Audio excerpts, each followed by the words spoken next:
സ്ത്രീകൾക്ക് ഒരു ടോക്സിക് അല്ലെങ്കിൽ ഒരു അബ്യൂസീവ് റിലേഷൻഷിപ്പിൽ നിന്ന് പുറത്ത് കിടക്കാൻ പറ്റാത്തതിൻ്റെ ഒരു 5 കാരണങ്ങൾ പറയാം. ഒന്നാമത്തെ കാര്യം നോൺ റെക്കഗ്നിഷൻ ഓഫ് വയലൻസ്. പലപ്പോഴും ഒരു ടോക്സിക് റിലേഷൻഷിപ്പിൽ ഫിസിക്കൽ അബ്യൂസ് തന്നെ ആയിരിക്കണമെന്നില്ല, സൈക്കോളജിക്കൽ അബ്യൂസ് ആവാം.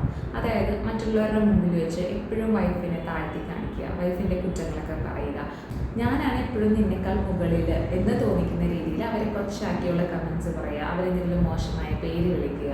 അപ്പോൾ ഇതൊക്കെ അബ്യൂസ് തന്നെയാണ്, പക്ഷേ ഇത് നമ്മൾ റെക്കഗ്നൈസ് ചെയ്യാതെ പോകും. ഇനി രണ്ടാമത്തെ കാരണം believe that the partner will change. അതായത് റിലേഷൻഷിപ്പിൻ്റെ തുടക്കത്തിലൊക്കെ ഇയാൾ വളരെ നല്ലൊരു വ്യക്തിയായിരുന്നു, എനിക്കറിയാം ദേഷ്യം കൺട്രോൾ ചെയ്യാൻ പറ്റാതെ ചെയ്തു പോകുന്നതാണ്, അപ്പം തന്നെ എൻ്റെ അടുത്ത് വന്ന് സോറി പറയാറുണ്ട്, ഇനി ഇങ്ങനെ ഉണ്ടാവില്ല എന്നുള്ളത് എൻ്റെ അടുത്ത് പ്രോമിസ് ചെയ്തിട്ടുണ്ട്.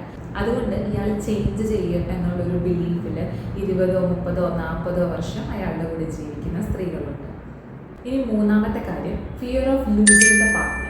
അതായത് ഒരുപാട് സമയം എടുത്തിട്ടാണ് ഇയാളെ ഞാൻ ഫൈനലൈസ് ചെയ്തത്, ഇനി എനിക്ക് ഇതിനേക്കാളും നല്ലൊരു പാർട്ട്ണറെ കണ്ടുപിടിക്കാൻ പറ്റില്ല. പിന്നെ എൻ്റെ ഭാഗത്തും പല ഫോൾസ് ഉണ്ട് എന്നുള്ള ചിന്ത. അതായത് നമ്മുടെ വൾണറബിലിറ്റീസ് എല്ലാം അവർക്ക് അറിയാം, നമ്മുടെ നെഗറ്റീവ്സ് എല്ലാം ഈ പാർട്ട്ണർക്ക് അറിയാം.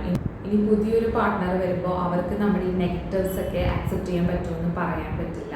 അതുകൊണ്ട് ഇയാളുടെ കൂടെ തന്നെ അഡ്ജസ്റ്റ് ചെയ്ത് പോവാമെന്ന് വിചാരിക്കും. ഇനി നാലാമത്തെ ഒരു റീസൺ ത്രെറ്റ്സ്.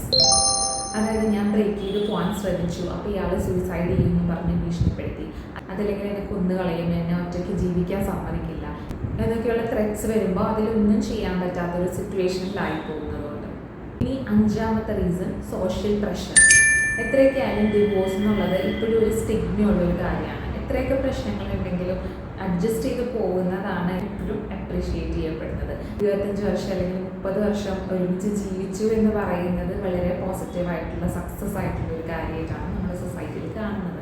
അതുകൊണ്ട് തന്നെ എന്തൊക്കെ പ്രശ്നം ഉണ്ടെങ്കിലും ഒന്നിച്ച് പോകണം, കുറച്ചൊക്കെ നമ്മളെ ലൈഫിൽ അഡ്ജസ്റ്റ് ചെയ്യണം എന്നൊക്കെയുള്ള ഉപദേശങ്ങൾ പ്രത്യേകിച്ച് സ്ത്രീകൾക്ക് അവരുടെ ഫാമിലി മെമ്പേഴ്സിൽ നിന്ന് കിട്ടിക്കൊണ്ടിരിക്കും. പിന്നെ അത് മാത്രമല്ല, ഇനി ലവ് മാരേജസ് ആണെങ്കിൽ നീയാണ് ഇയാളെ ചൂസ് ചെയ്തത്, അതുകൊണ്ട് തന്നെ ഇനി ഇയാൾക്ക് എന്തൊക്കെ പ്രശ്നം ഉണ്ടെങ്കിലും നീ അയാളുമായിട്ട് തന്നെ ജീവിച്ചേ പറ്റൂ, ഇതിനകത്ത് നിനക്ക് വേറൊരു ഓപ്ഷൻ ഇല്ല എന്ന് പറയുന്നവരുണ്ടാവാം. അതല്ലെങ്കിൽ സ്വയം അങ്ങനെ ചിന്തിക്കുന്ന സ്ത്രീകളുണ്ടാവാം. ഓക്കെ.